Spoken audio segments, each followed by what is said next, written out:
Radhe friend, जय Shri Krishna. Veena Deepak Soni YouTube channel में आप सभी का स्वागत है। फ्रेंड्स, आप सभी को निर्जला एकादशी व्रत की बहुत बहुत शुभकामनाएं। फ्रेंड्स, ज्येष्ठ मास के शुक्ल पक्ष में आने वाली एकादशी को निर्जला एकादशी कहा जाता है। इसको भीमसेन एकादशी के रूप में भी मनाया जाता है।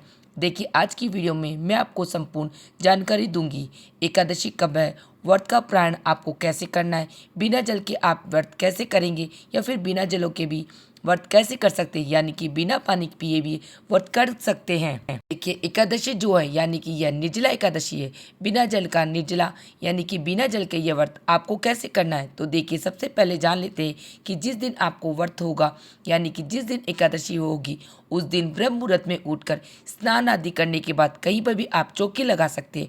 चौकी पर पीले रंग का आसन बिछा के, क्योंकि श्री हरि विष्णु जी को पीले रंग अत्यधिक प्रिय है। और देखिए, जहाँ पे भी तिलों का आसन, फूलों का आसन देते हैं, हम श्री हरि भगवान विष्णु की किसी भी स्वरूप को हम विराजमान कर लेंगे। और जिससे में माता लक्ष्मी हो उसकी प्रतिमा को भी आप विराजमान कर सकते हैं। ये बहुत ही अच्छा होता है। तो देखिए, यहाँ पर हमने विराजमान कर लिया और सर्वप्रथम गणेश जी को प्रथम पूज्य को उनको विराजमान कर लेंगे। तिलों और फूलों का आसन देखे हुए यहाँ पर हम गणेश जी भगवान का आपके पास विग्रह है तो उनको भी आज के दिन आप पंचामृत इसको हम यहाँ पर विराजमान कर लेंगे तिलों और फूलों का आसन देके। देखिए, यहाँ पर अगर आपके पास विग्रह है तो उनकी किसी भी धातु का उन सभी को, जैसे हमने लड्डू गोपाल जी को पंचामृत स्नान कराएंगे। तो देखिए, यहाँ पर हमने लड्डू गोपाल जी को विराजमान कर लिया, क्योंकि उनके बाल स्वरूप श्री हरि विष्णु जी के बाल स्वरूप हमारे घर में विराजमान लड्डू गोपाल होते हैं, तो उनकी भी उस दिन विशेष पूजा होती है। तो देखिए, यहाँ पर हम लड्डू गोपाल जी को हमने विराजमान कर लिया, एक पात्र में स्वस्तिक बना लिया। फिर हम तिलों का आसन और फूलों का आसन देके हम उनको थाली में या किसी भी बर्तन में विराजमान कर लेंगे। और देखिए, यहाँ पर पंचामृत स्नान कराएंगे। एकादशी पर श्री हरि विष्णु जी को पंचामृत का भोग अत्यधिक प्रिय है। तो देखिए, यहाँ पर हम पंचामृत या फिर कच्चे दूध से स्नान कराएंगे। यहाँ पर मैंने कच्चे दूध से स्नान करा लिया। और देखिए, गर्मियों का मौसम है तो एकादशी का दिन है और श्री हरि विष्णु जी को चंदन अत्यधिक प्रिय है, तो यहाँ पे आप उन्हें चंदन से भी स्नान करा सकते हैं। चंदन जो होता है ठंडी तासीर की चीज होती है, तो ठंडक प्रदान होती है। तो इसीलिए हम लड्डू गोपाल जी को, अगर आपके पास दक्षिणावती शंख है तो उसमें जल पंचामृत फिर कच्चा दूध भर के आप स्नान करें। ओम नमो भगवते वासुदेवाय नमः मंत्र का जाप करते हुए यह बहुत ही अच्छा माना जाता है। इससे आपको ऊपर समस्त पापों का नाश हो जाता है, अनजाने में अनचाहे पापों का नाश हो जाता है। तो ओम नमो भगवते वासुदेवाय नमः मंत्र का जाप करते हुए आप उन्हें स्नान कराते समय, देखिए, यहाँ पे लड्डू गोपालों को हमने स्नान कराया, उनको हम पीले रंग के या सुंदर से वस्त्र पहना देंगे। देखिए, आपके यहाँ पर जो भी उनके पास अच्छे से सुंदर से कंफर्टेबल जो भी वस्त्र हो वो उन्हें पहना देना, क्योंकि उन्हें गर्मियों का मौसम चल रहा है तो गर्मियों के हिसाब से उन्हें वस्त्र पहना दे। तो यहाँ पर मैंने ग्रीन कलर के वस्त्र अच्छे से सुंदर से पहना दी। ये पोशाक मैंने खुद नहीं बनाई थी। कैसी लग रही है मुझे कमेंट करके कमेंट बॉक्स में जरूर बताना। थोड़ी सी हैवी पोशाक है, क्योंकि एकादशी हमारी लला को बहुत ही अत्यधिक प्रिय है, खास दिन है। तो इसलिए हमने उनको अच्छे से सजा दिया अपनी लला को। उनको हम बांसुरी धारण करवाएंगे, मोर पंख पहनाएंगे, इत्र लगाएंगे। और देखिए, यहाँ पे सभी को जल के चिट्टे देते हुए हम यहाँ पर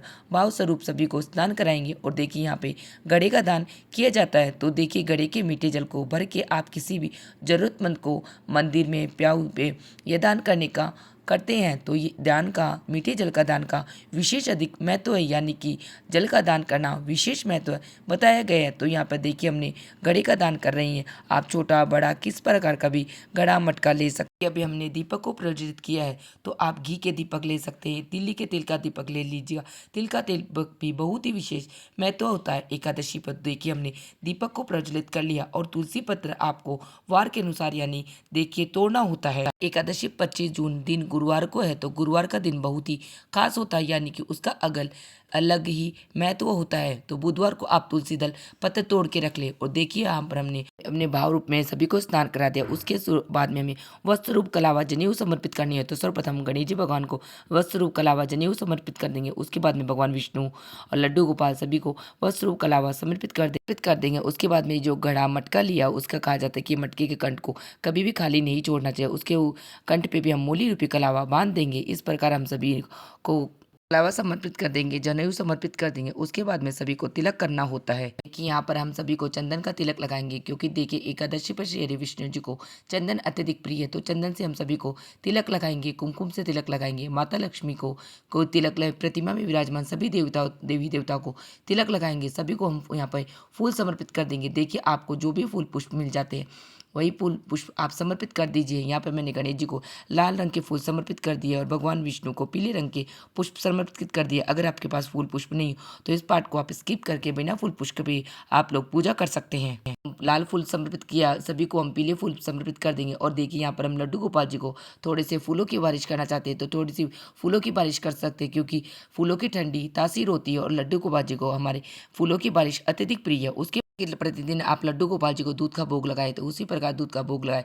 जैसे कि आपको पता है एकादशी पे मखाने की खीर बनाई जाती है, क्योंकि चावल चूना वर्जित होता है एकादशी पे, इसलिए हम दूध मखाने ड्राई फ्रूट्स का भोग लगाएंगे। गणेश जी को भी हम यहाँ पर भोग लगा देंगे और भगवान विष्णु को तुलसी पत्र दल चढ़ा देंगे। और देखिए हम श्री मिश्रित से नृत्य कर सकते हैं। आप चाहे तो पतासे भोग में मीठे कुछ भी लगा सकते हैं, या आप ऋतु फलों का भोग लगा सकते हैं। तो यहाँ पर मैंने आम ऋतु फलों में आम का भोग लगाया है। अपने मावी की कोई मिठाई मंगाई तो उसका भोग भी लगा सकते हैं। आप सबको पता है एकादशी व्रत पर वैसे तो केले का भोग लगाया जाता है। उसके अलावा आपके पास जो भी ऋतु फल हो उसका भोग लगा सकते हैं। उसके बाद में ये कटोरी में चीनी ली है, क्योंकि मीठे जल का दान किया जाता है। अगर हम घड़े में मटके में जल चीनी डाल देंगे तो मटका खराब हो जाएंगे, इसलिए हमने एक कटोरी में चीनी डालकर भगवान विष्णु लड्डू गोपाल को समर्पित करके मटके के ऊपर रख दिया। उसके बाद में ऋतु फलों का दान करना भी बहुत ही जरूरी होता है। आप आम खरबूजा तरबूजा कुछ भी ले सकते हो, इसे हम मटके के ऊपर ही रख देंगे। उसके बाद में देखिए आप ही ज़्यादा शक्कर डालेंगे तो पानी ज़्यादा मीठा हो जाएगा, जो जिससे हमारा जो मटका है वह खराब हो जाएगा। में आप कुछ भी दान कर सकते हैं, मिठाई पे दान कर सकते हैं। देखिए पानी वाले फल भी दान करने का विशेष महत्व बताया गया है। और जो भी हवा करने वाली चीज़ें होती है, यानी कि बीजना पंखा, आप कपड़े वस्त्र दान कर सकते हैं, सूती वस्त्र दान कर दिए, तो इस तरीके से आप दान कर दिया। देखिए यहाँ पर हम सभी को इस प्रकार दान करना बहुत ही जरूरी होता है। तो इस प्रकार बांस की बनी हुई पंखी भी हम दान कर देंगे। जूते चप्पल जो भी चीज़ें आप दान करना चाहते हो तो एकादशी के दिन आप जरूर दान कर सकते हैं। तो इस प्रकार ये दान की सामग्री वहीं रख देंगे और उसके ऊपर हम कुछ दक्षिणा भी रख देंगे, क्योंकि ये दक्षिणा भी दान देने में काम। उसके बाद में हम सभी को तिल की देखिए एकादशी पर तिलों का विशेष महत्व बताया गया। तो हम यहाँ पर गणेश जी भगवान विष्णु लड्डू गोपाल सभी को तिल समर्पित कर देंगे और उसके बाद में थोड़े से तिल के दाने हमारे दीपक में भी डाल देंगे। कहा जाता है देखिए एकादशी जो पापों का नाश करने वाली एकमात्र ऐसी एकादशी है। दिए में आप तिल डाल देते तो कहा जाता है कि जितना तिल चटकता है उतना ही हमारे पापों का नाश भी हो जाता है। तो इसलिए हम सभी जो दीपक हमने प्रज्वलित किया उसमें भी तिल डाल देंगे और जो मटका है उस पर भी तिल, दीपक आपने जो तिलक किया उस पर भी तिल समर्पित कर देंगे। इस प्रकार हम सभी को तिल समर्पित कर देंगे। उसके बाद में विष्णु को तुलसी दल समर्पित कर देंगे। कि यथासंभव हमने यहाँ पर तो कुछ दक्षिणा रख दिया, यह आप दान कर दीजिएगा। सभी को हम यहाँ पे धूप दिखा देंगे। देखिए आप चाहे तो मंदिर में भी धूप दिखाइएगा, पूरे घर में धूप की धुनी कर देना। इसके बाद हम सीधे हाथ में थोड़ा सा तिल और फूल लेकर हम कथा सुनेंगे, फिर कथा पढ़ लेंगे।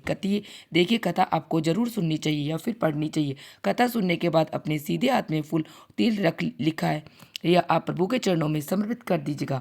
देखिए यहाँ पर हम कपूर की आरती कर लेंगे। जो आपने दीपक प्रज्वलित किया उससे भी आरती कर सकती है, आप उनसे भी आरती कर सकते हैं। कपूर की आरती करना बहुत ही अच्छा माना जाता है। कहा जाता है कि कपूर की आरती करने से हमारे घर में जितनी भी नेगेटिव चीज़ें होती है वे बाहर चली जाती है। इसलिए आपको पूजा में हर एक विशेष पूजा में कपूर की आरती जरूर करनी चाहिए। कि यहाँ पर सभी को कपूर की आरती करके सभी को हम यहाँ पर दिखा देंगे। और कपूर की आरती आप पूरे घर में भी धुनी कर सकते हैं। धूप और कपूर के साथ मिलाकर आप पूरे घर में इसकी धुनी कर दीजिएगा, जिससे आपके घर में जितनी भी नेगेटिव चीज़ें होती है वह बाहर चली जाएगी। इस तरह से देखिए हम दीपक को 3 बार जलवार के ठंडा कर लेंगे। तो हाथ जोड़कर पूजा में रही कमियों के लिए क्षमा याचना करेंगे। और देखिए इस तरह से आप सुबह पूजन कर लीजिएगा। दीपक शांत हो जाए, सभी को भोग प्रसाद सभी को बांट दीजिएगा। और देखिए जो मटका आपने रखा है इसके साथ आप शक्कर ले सकते हैं, आप मिठाई रख सकते हैं, या फिर कोई भी पानी वाले फल रख के, वस्त्र रख के, पंखा वगैरह रख दीजिएगा। आप जूता चप्पल जितनी भी आपकी ज़रूरत यानी कि ठंडी जो गर्मियों में राहत देती है, ठंडी ठंडी चीज़ें, तासीर की चीज़ें, सारी चीज़ें आप दान कर सकते हैं। दान आपको एकादशी यानी कि यथा संध्या होने से पहले आप दान कर दीजिएगा, क्योंकि देखिए अगले दिन तो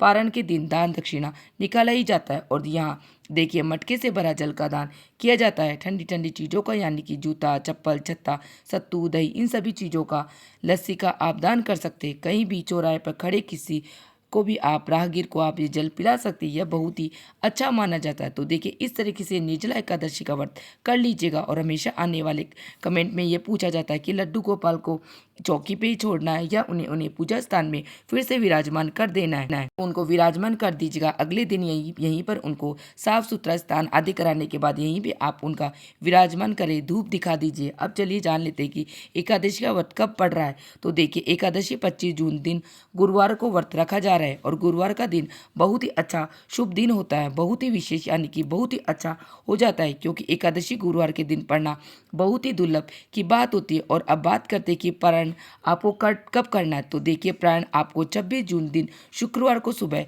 5:25 से लेकर 8:13 के बीच में आपको व्रत का प्राण करना है। देखिए प्राण का जितना आपको व्रत का फल मिलता है उसी प्रकार से आपको प्राण का भी व्रत का उतना ही फल मिलता है। तो देखिए इस प्रकार से एकादशी का व्रत हो गया।